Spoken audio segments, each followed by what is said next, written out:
Hello, and thanks for joining us today. In today's episode, we're going to explore the role that content plays in SEO. I'm Paul, and I'll be your host. And joining me today is Ken and Ian, our resident marketing experts. So, we're going to talk about content's role in SEO. Content is king, but what type of content will work best for you, and what's involved in successful content creation? So, Ian, what are some of the components of successful content? Yeah, and I know we've talked a bit about this in the past episode, so I won't go into this too deep, but always remember strategy first. If you don't know why you're creating content, then you have a problem, right? So one of the things you should be thinking about even before you think about the components, and I think it's good to take a little bit of a step back, is what's the purpose of it? Because your content really should be attracting, engaging, and converting visitors, and ultimately turning them into customers if possible. So I think one of the first things you have to think about is that it's all about creating content that people are looking for related to your products and services or business. So you need to know what information or content your ideal customers are looking for. If you don't think through that stuff, you're going to go off the rails so fast. And of course, that right there leads to the next thing you need to think about is who is your audience? Who are your ideal clients? Or who are your ideal customers or patients? Because if you don't have those parts down, those components, you won't be able to get it right. And you'll ultimately be investing in creating content that will serve very little purpose for you. But then, I think this is where your question was leading, Paul, was, what are some kind of tangible components once you understand why you're creating it, who you're creating it for, what the purpose is, how it fits strategically in your marketing plan. What kind of content are you going to create? What type of content, meaning, are you going to be creating pages, posts, audio, video, infographic, case studies, checklists? Like, content comes in a lot of different flavors. Some of them have different power from an SEO standpoint. But one of the interesting things is that when Google comments about Google reps, when they comment on what type of content you should be producing, and I'll talk about content length in a second, but Google is all about relevance. They're even suggesting at a very base level, you should be producing content that people care about. And that, I mean, you can't get simpler than that explanation.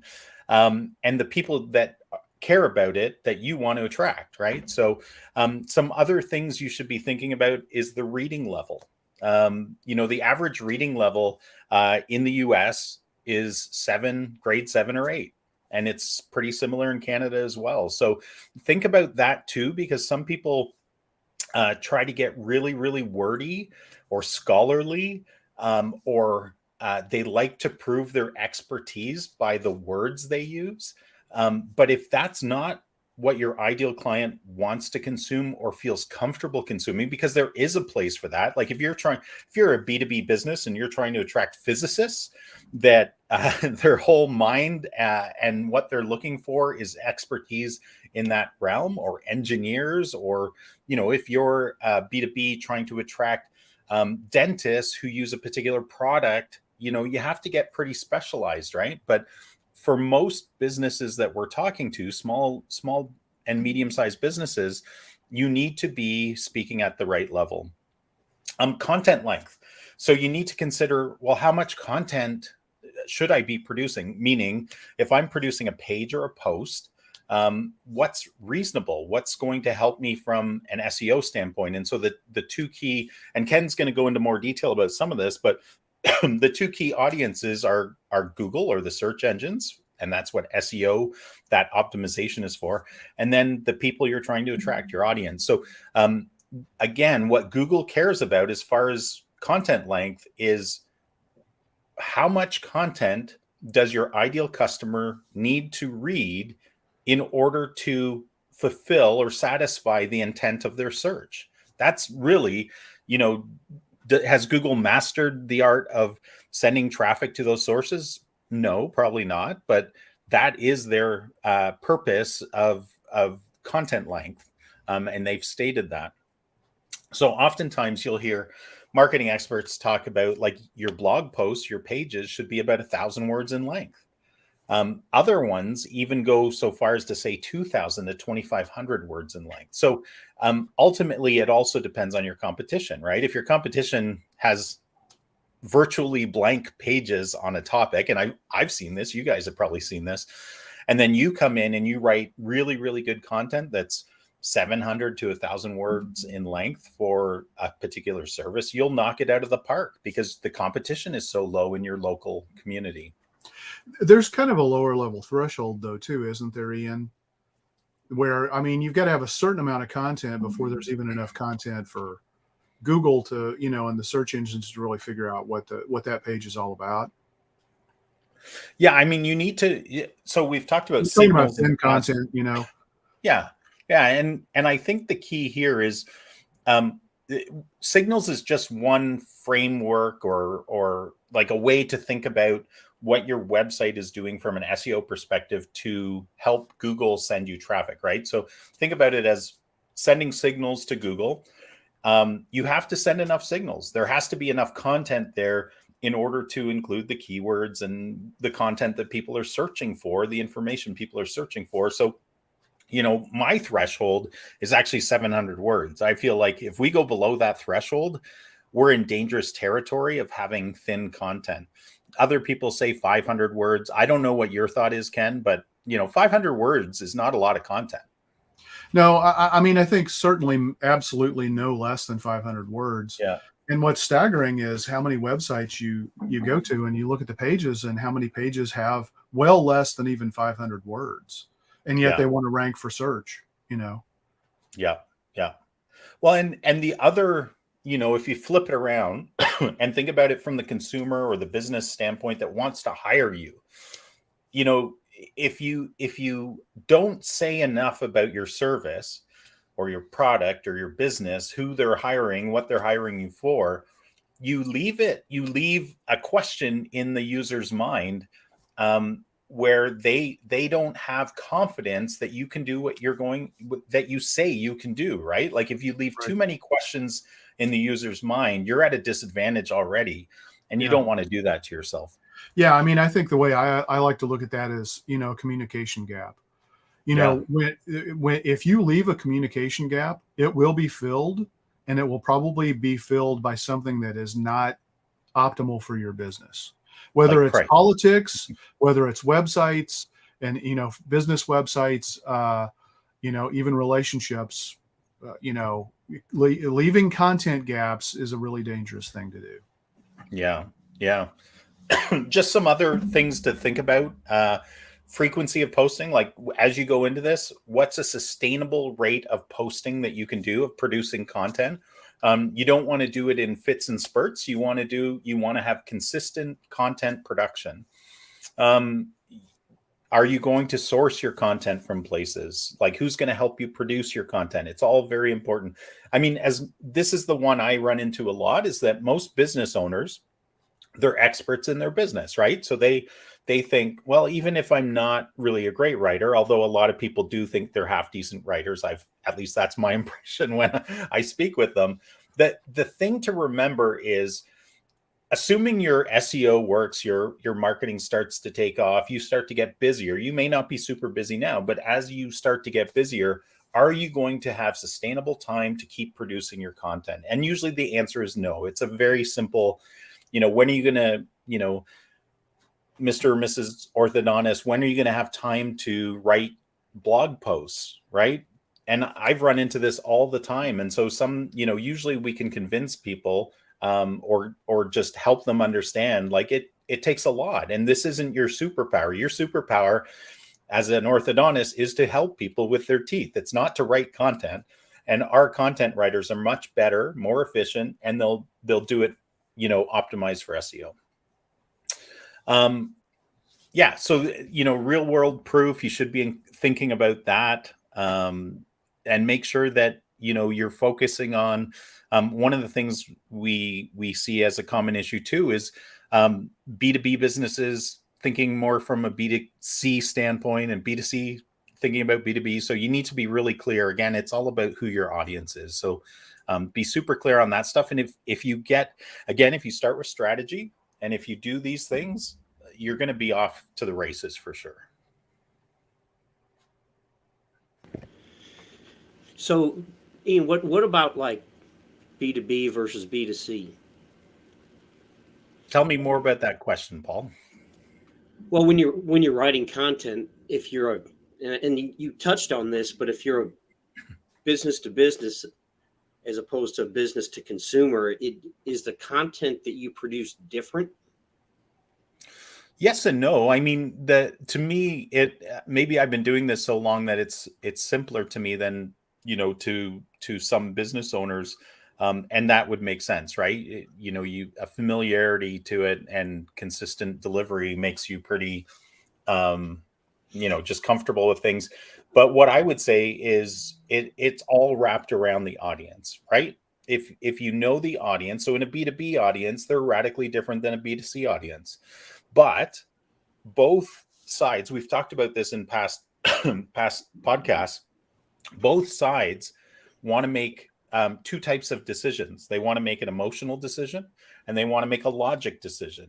And so in both of those types of audiences, because those are audience types, right? B2B versus B2C, you need to help them have the logical support and the emotional guidance. And I can explain that more if we want, but you need to resonate with their emotions and help them affirm those emotions with logic. And if you can do that, both of those types of audiences, you will do well. I don't know if that's enough of an answer, but yeah, I just find I've been in the industry so long, I find the B2B marketing folks overcomplicate B2B marketing sometimes.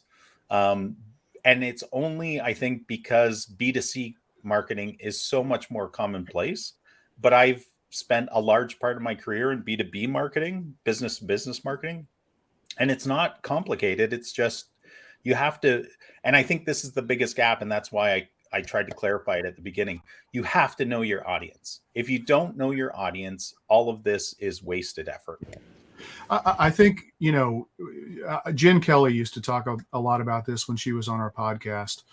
When you're talking about B2B, you're likely to be dealing with multiple decision makers. Yeah. And so you need to understand who are all those decision makers and what content do you need to have at what level, for them. So an executive is not going to read, most executives, most, CEOs are not going to read, a 5,000 word case study or a 10,000 word case study. They're going to want to see executive summary type content, things like that. But the technical manager may very well be the person who wants to read that content. And so you need to write very technically for them. But for the executive, you need to have an executive summary. For HR or a CFO or somebody else in the organization who might be a player and a decision maker, maybe it's very much less technical, but more talking about in general how you solve a problem in the context of what makes sense to them. So I think there's more complexity oftentimes in the content that you have to create for B2B than B2C. But that's not always the case. Yeah, and the one the one thing that makes me think of that I probably didn't talk about at the beginning of this, but it's involved in the strategy, is thinking about content from the marketing hourglass, or another way to term that is the buyer's journey, right? So that is where B2B versus B2C differs a little bit. It doesn't differ radically. It just means that the buyer's journey is know, like, trust, try, buy, repeat, refer, right? That's the marketing hourglass, which parallels the buyer's journey. And in the B2B, so that's really, really clear in the B2C world, the business to consumer world. In the B2B world, I think you just have the exact same marketing hourglass, but you have supporting content, meaning you now your role at the very beginning of the process is to win over the initial decision maker. So they've been tasked with finding a solution. Your goal is to do the know, like, trust, try with them. but also to equip them to become the internal representative or salesperson or expert on your services in Advocate. order to then equip them to take that to the next level decision maker. But again, what I was talking about, emotion and logic, totally applies to both types of scenarios, right? You Right. really have to think through that process. Yeah. So it's more about, what supportive content can you produce in the B2B world that will help the internal buyer sell it internally to the other stakeholders. Yeah.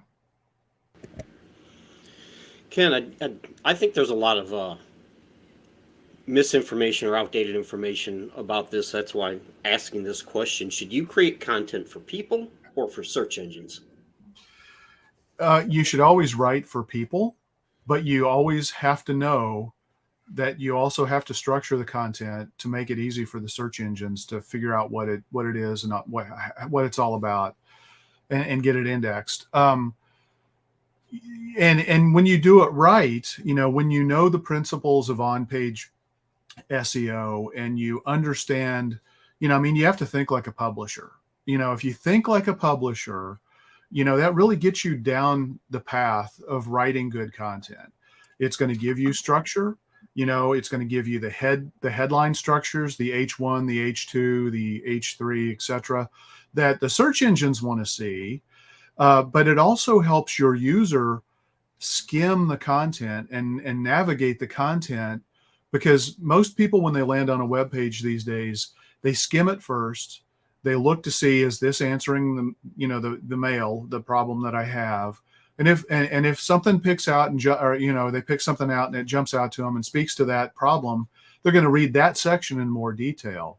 So it's really a balancing act. But if you know how to write content well for SEO, and also how you lay that out properly on a web page so that it's easy to skim, it's clear. Like if you're going to write a blog post, common thing, to get blog post, seen by and read by people, is to provide some clue in that title that it's helping them solve a problem. And a big way to do that is 7 tips, 9 do's and don'ts, anything that just immediately says, oh man, I'm going to read this, because chances are, if they are telling me 7 of these, there are 2, 3, 4 of them that I don't know. And so that's great, because it's going to improve the dwell time, and it automatically signals to them that, that this page is going to be valuable. Now, when they get on the page, if they can't follow that structure to easily pick out the 7 things that you're telling them, or the 9 things that they shouldn't be doing, they might very well abandon it. I do it all the time. I mean, I go to a web page and it's like, holy crap, I don't have time to spend trying to dig my way into the weeds through this to figure out, what it's really telling me. Adding visuals, creating white space, all of that stuff is really important from the user experience. That directly doesn't have anything to do with SEO, although pictures do, because you can add alternate text. And the alternate text is a component that tells the search engine what the picture is. They can see there's a picture there, and they're starting to get better, but they're still not quite there where they know what a picture is when you have it on a web page. And it's also important for accessibility, for ADA compliance and things like that.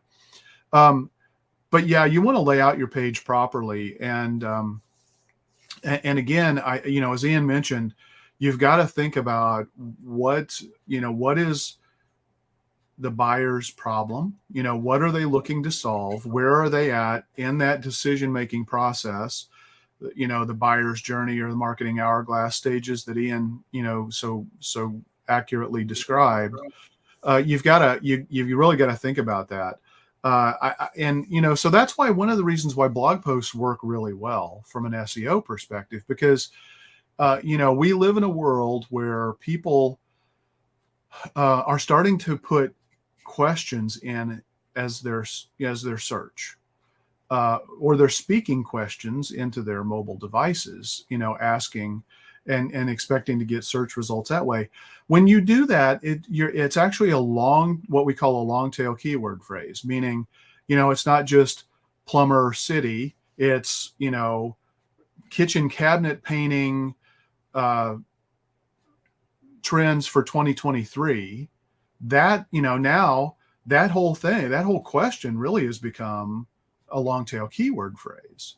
And so people, have been searching differently. I think we talked last podcast, or maybe the one before, about, the volume of brand new searches that have never been searched before that are logged by Google is just staggering. And I think that's driven predominantly because people are becoming more sophisticated users. And they're using mobile devices. They're asking questions when they're doing searches instead of just typing in, a couple of, 2 or 3 word phrases. Now, there are pages that you create on your website if you're a local business, and this is really what we're focusing on here, is content for local search, that really they're written honestly more for Google. They always should be written to be appealing and to be easily read by humans. But I'm thinking about specifically location pages. I mean, they're just really a cast of supporting pages that kind of help prop up your overall SEO. Those pages may rarely get visited, but in the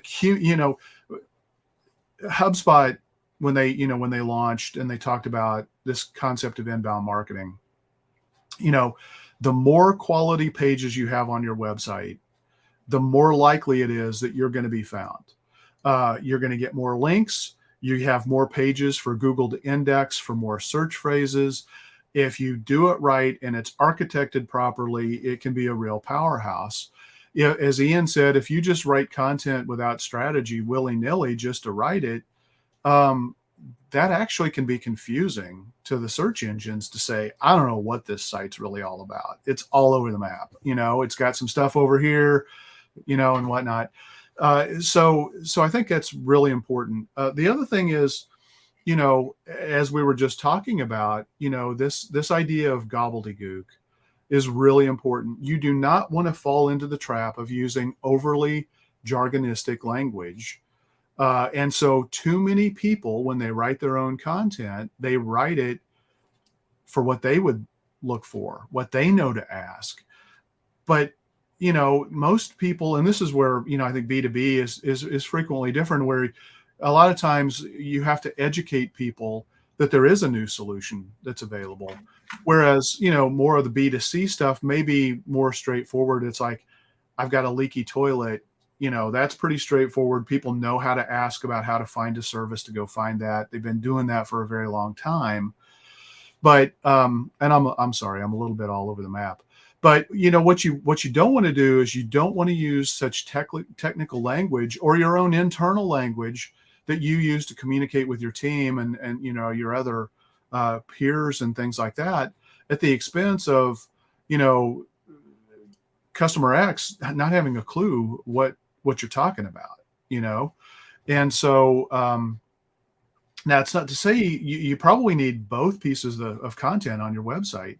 One that speaks to that general audience that doesn't really know what the solution is, and then also content that speaks very clearly to the people who know that what their problem is. And so, for example, we're working with somebody in the medical profession, and they operate almost all of their businesses by referral only from other physicians.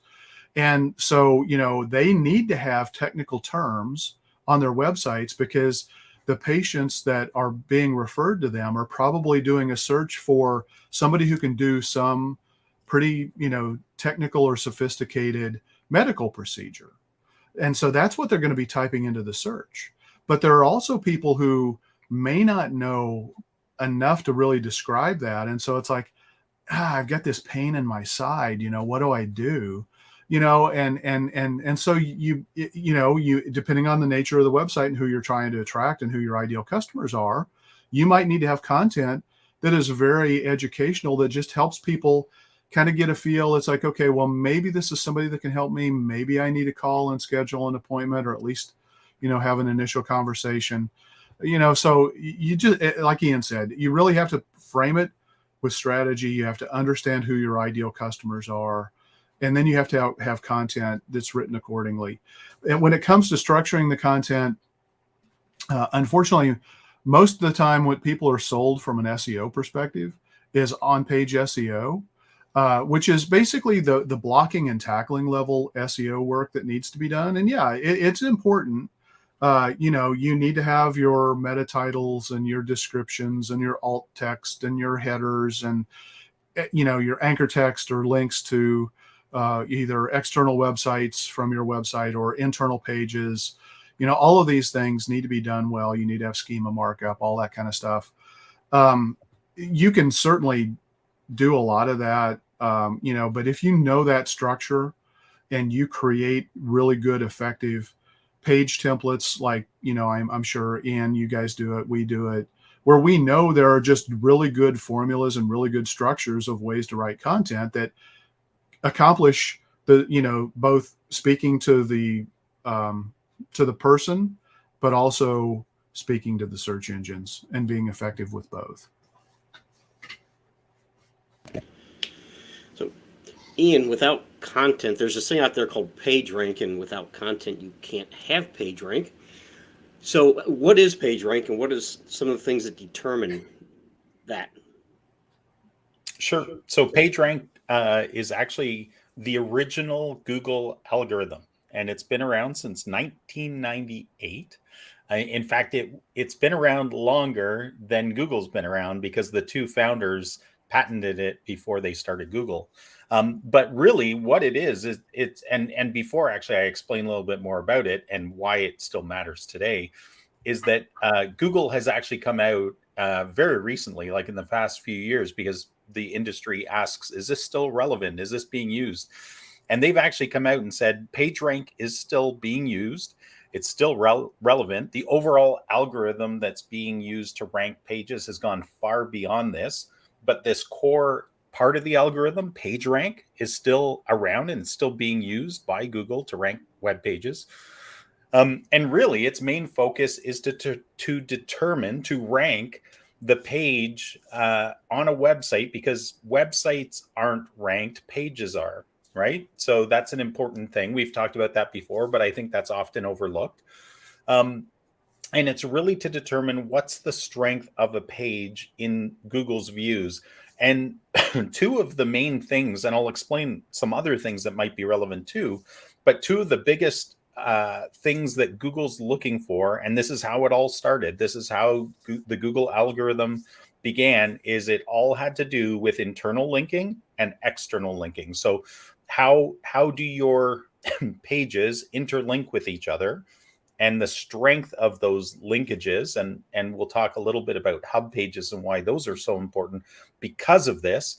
But then external links, like backlinks to your website, are really, really vital, because in the original algorithm, as it evolved, PageRank was actually shared with the pages it was linking to. So if you had a high PageRank page linking to your content, it would essentially share that Google juice, that Google power, with the linked page. So traditionally, from a website standpoint, this is really powerful, because you could raise the perception of how valuable the information on your website is by focusing on links, right? How you do that is by producing great content. How you do the internal linking structure, like we've talked about hub pages before, and that's actually a linking strategy of linking associated content that supports each other, supports a primary topic, and passes power to it from these other pages or posts, right? So if you have a page on your website called The Ultimate Guide to Choosing a Plumber, or to a plumber in, St. Charles, right? That's, and then you have all these associated posts that are like, how to fix a leaky faucet in St. Charles. That's interlinked with that ultimate page. How, there's so many posts that can support that, right, like sewer backups, check valves, septic tank. I mean, it goes on and on and on, right? So you're trying to push that power to that main page. And that just helps Google understand, wow, this is an authoritative piece of content because all of these supportive pieces of content are pointing to it.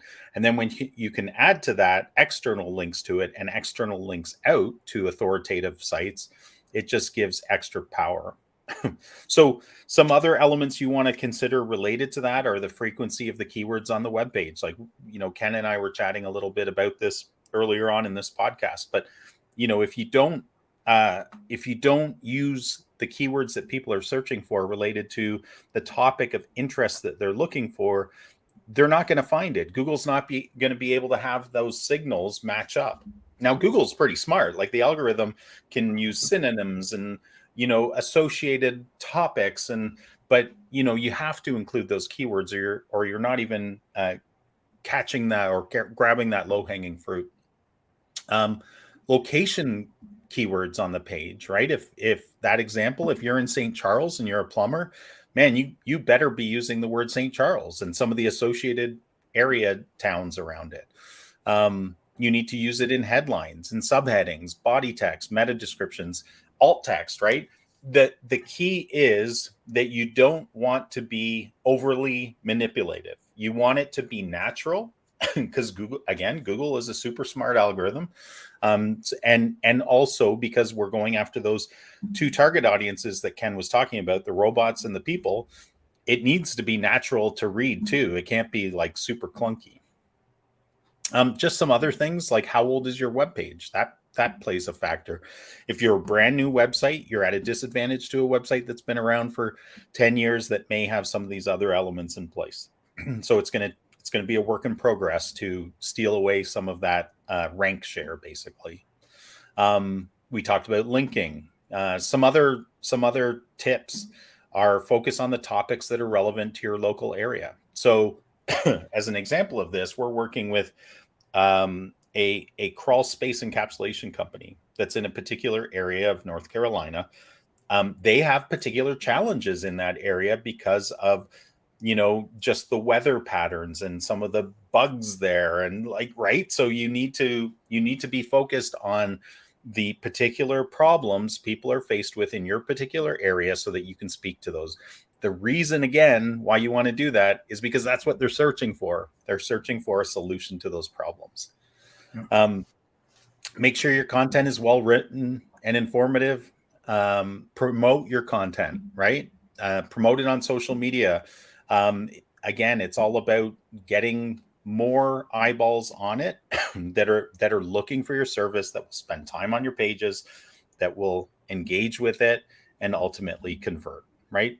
But that, though, just understanding that a little bit will help. Again, PageRank is an old, in digital years, it's ancient, but it's incredible that it's still used and it's still relevant today. And that, again, you're not trying to game the system, but you are trying to play by the rules that essentially Google has put into place and not overstep those rules. You can be certainly on the edge of those rules, but be careful not to overstep them, because a lot of people do that. They try to game the system, and Google's not dumb. They figure out how people are gaming the system and they update the algorithm. And then those websites are essentially, they are reduced in ranking because Google doesn't like you gaming the system. So, yeah. A couple of things I'd like to say about keywords, because I think, a lot of people just immediately think, okay, SEO keywords, especially if you don't know a lot about the depth of what is really required for SEO. There are tools like WordPress has got great plugins that help you do SEO, and kind of bake that onto your page or into your page. Yoast SEO, all-in-one SEO, tools like that, Rank Math. But the thing is, just because you get your grade right on that page, it doesn't mean that that's what Google is going to index your page on, because it's going to look at the overall content. And yeah, you may be able to get everything green, or most everything green. That still doesn't mean that you're going to rank for that keyword phrase that you put into your focus keyword phrase.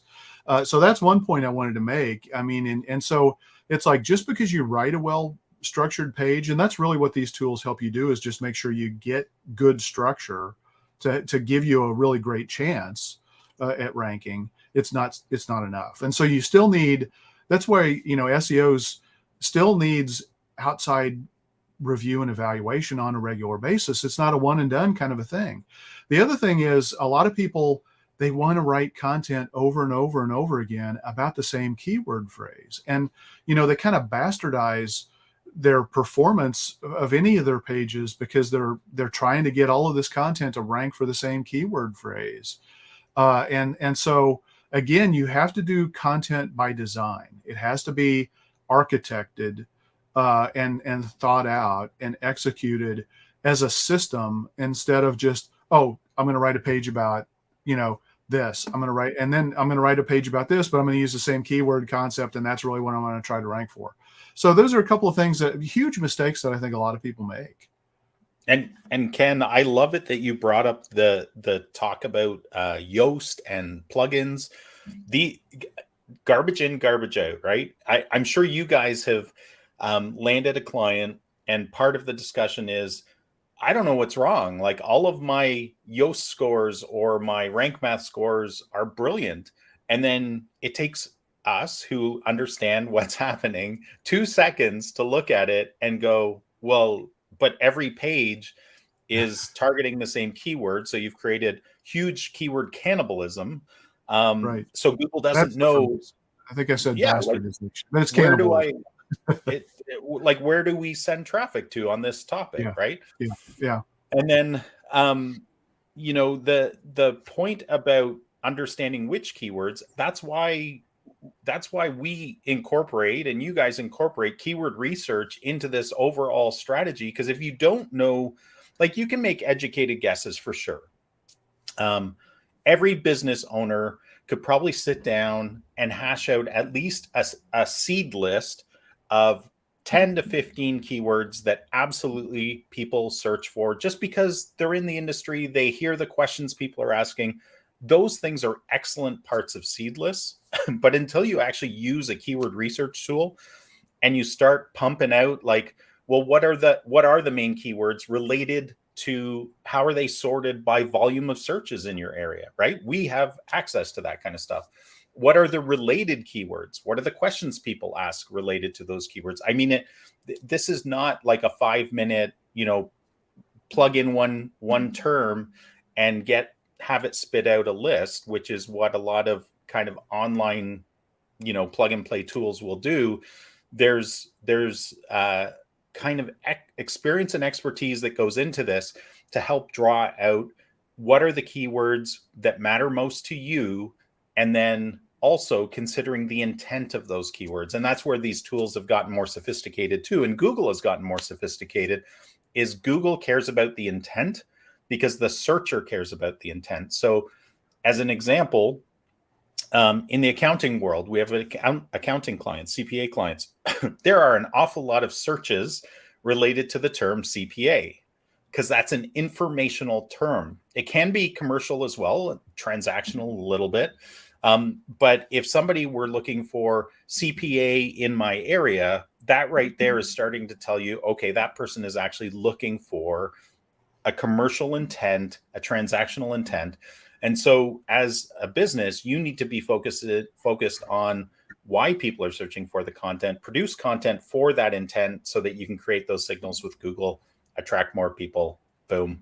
And this is we haven't really talked about this, but SEO is never ending. It's an investment in your online property. And if you're doing it well, that investment will reduce cost per lead over time significantly, and help you show up for more searches than your competition. So you're stealing market share from them and not losing market share to them. And your business will continue to grow. But it is not a one and done. And anybody who sells it like that, or as Ken has said on previous podcasts, if they're selling it for $99 a month, it's probably not going to get you the results that you're actually looking for from a business standpoint. Yeah. And even if it's right now, we're in a market where it's probably not even enough to keep a sustainable level and expect to continue to get the same results. everything is getting more expensive. Everything is getting more competitive. The shift to digital really ramped up, a couple of years ago, and it's accelerating.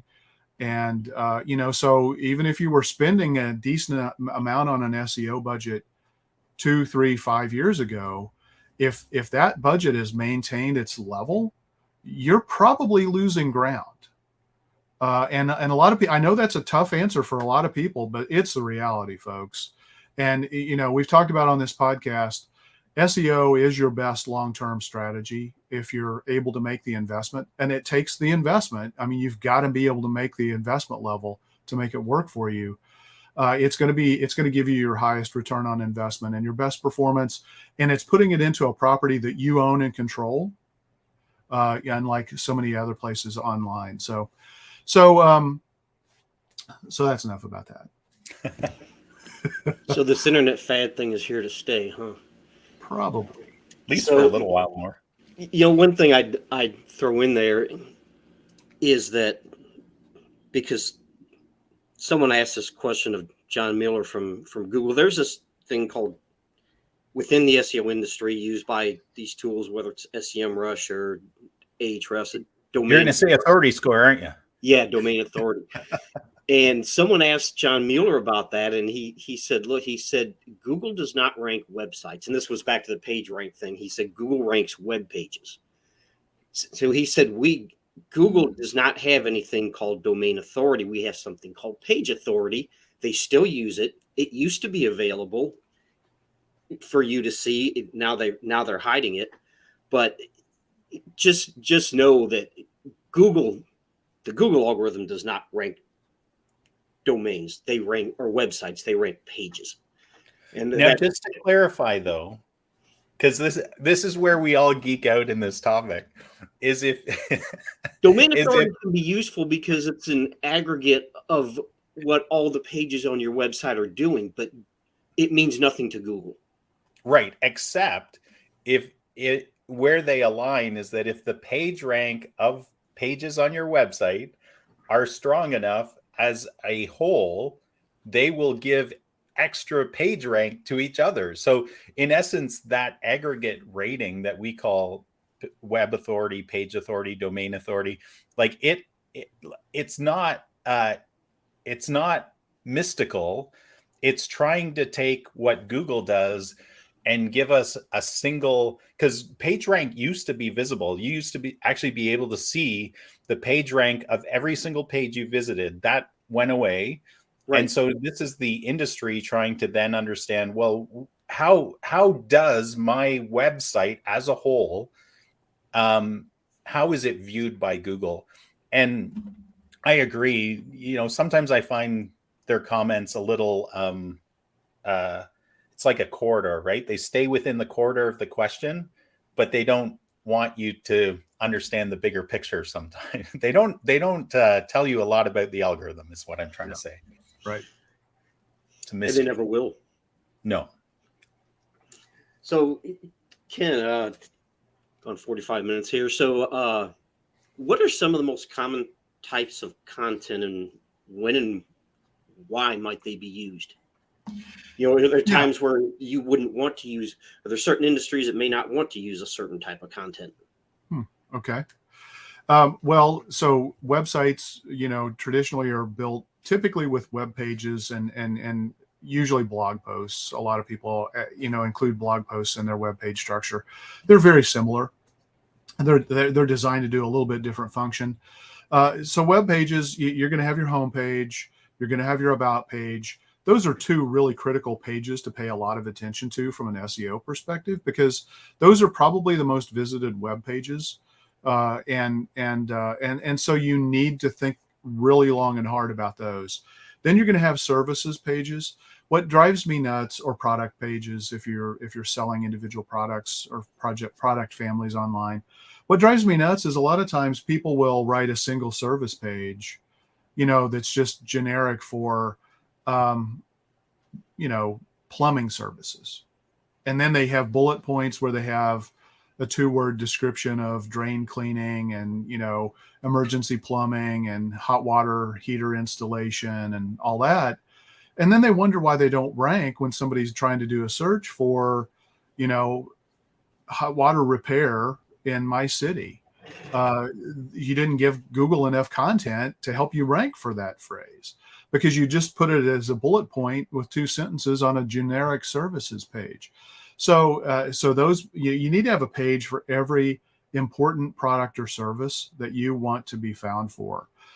I think you should have a page for every location that you want to be found for. Whether it's a service area business or whether your customers come to you, but they're still doing a search for somebody local. We call those location pages.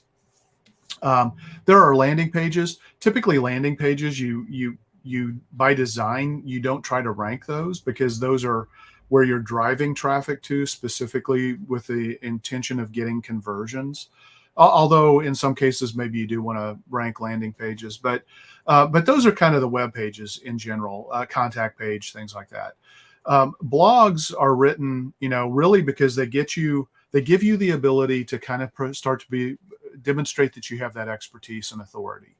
They're the kind of pages that are going to be much more likely to be shared and much more likely to be linked to from other websites, which is huge because linking from other websites still is an important factor in search engine optimization. Shared through social media. A lot of times people will share a blog post out on social media because they think that blog post, 7 ways to determine if it's time to repaint your house, is a valuable piece of information that they want to share with their community. You can put content on social media. Social media is not necessarily going to help you rank per se, but it is important from an overall visibility perspective because, it may be the way where people are kind of skimming through a social media feed and they see something about your business and hopefully the social media content you have can help drive traffic to your website. So, it's not that they're going to Google and doing a search, but they may be more serendipitously finding you by scanning through a news feed, and that's why a lot of people also choose to run ads on social media platforms because they're hoping that they can kind of hijack somebody just, as they're kind of perusing to get them over to, investigate a solution or a service. Articles. So you can write third-party articles, which I think can be a really great strategy. And I think we ought to bake in, doing guest podcasting into this as well. We talked, I think, last week about, writing an article for the local chamber or an association or membership that you're a part of. And then, if you do it right, you can actually write your own inbound link to content back on your website through that article. And you get a link from a highly relevant website back to your website, either because it's local, because it's part of the chamber, or it's authoritative because it's part of the industry or association that you're a part of. So that's a great strategy. Writing content, for the more technical crowd, like the B2B crowd, typically, white papers, maybe play there, case studies, before and after project descriptions. If you're more, like home services, anything, marketing is ultimately about transformation. And so if you can show, people's state before and how after they consumed your product or service, what their life is like afterwards, if you can, document that transformation in written content that can be indexed and searched by the search, optimized by the search engines, but also in a way that wants to be consumed by people looking for that information, that's very powerful. Infographics is really the visual representation to kind of do the same thing. It kind of paints a picture, right? And it shows people, okay, here's this problem. Here's the percentage of people who also have this problem. Okay. And oh, by the way, they did this. Oh, okay. And it just kind of makes it, we remember pictures much more quickly and longer typically than we do any written text. So infographics are a great way to pack a bunch of information in that's easily digestible. Then, just honestly, a lot of times what you need to do is you need to continue to promote the content that you create. not writing it is not enough. You have to get it posted out there on social media. You have to send it out to people who want to read your email newsletter. Contributing to other industry sources or local chambers to share information and maybe be a part of their newsletter, all to drive traffic to your website. That's all very important things to do. The audio and visual aspect of content, great. People love to consume podcasts. They love to consume videos. I think where you can take that and turn those into real SEO assets is, first of all, make sure you're posting your video onto YouTube, because like we talked about last week, it's the second most searched site on the web. But also transcribe the video or the podcast, create show notes, create summaries, but also maybe even do the full transcription, which is what I would recommend, because that's fantastic SEO content. People are going to watch the video or they're going to listen to the audio, but Google's going to crawl and consume the full transcription. So take advantage of those. Same thing with webinars. And with webinars, you can actually take one webinar, 30 minutes, an hour long, whatever, break it into multiple pieces of content that, again, you can put onto your website that are SEOable. And so webinars are fantastic. Plus, it's just great content that a lot of your ideal customers are going to want to consume in a really nice, easy to consume format. Press releases, we use a press release strategy. It's not your traditional press release strategy, because all of the SEO goes to the big behemoth PR companies, PR websites. We use a system where we publish the content first. We distribute it on sites that say, yeah, we'll post this, high domain authority. And we use it as a way to build our own quality links back to important properties like our Google business profiles or our website pages or blog post pages. Because again, it's all about signal generation. You need to do things and put content in places that are going to help stimulate the signal generation. That's ultimately what SEO is becoming. Some of that happens just because you publish it on your website and it's crawled, but most of the time it's because you have to help the signals along. And you do that either because of the quality of the content that you write or the way you promote your content, just hugely important. I think that's pretty much it. I mean, I would say a lot of people are like, oh my God, how do I create all this content? And it's like, I'm going to tell you, and I think this is probably a topic for our next episode or another one or two down the road.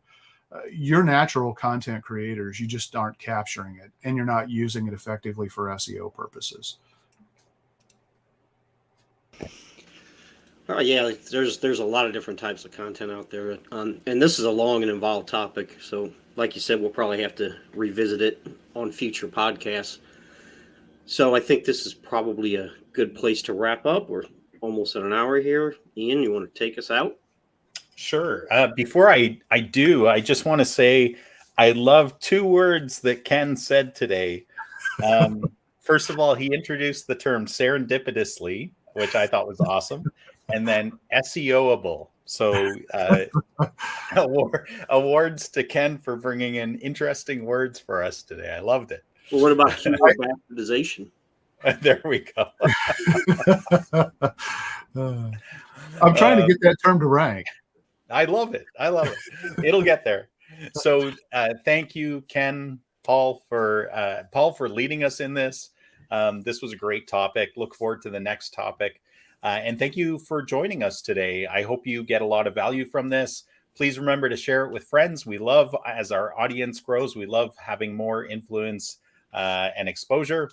And also, until next week, you must keep calm and mark it on.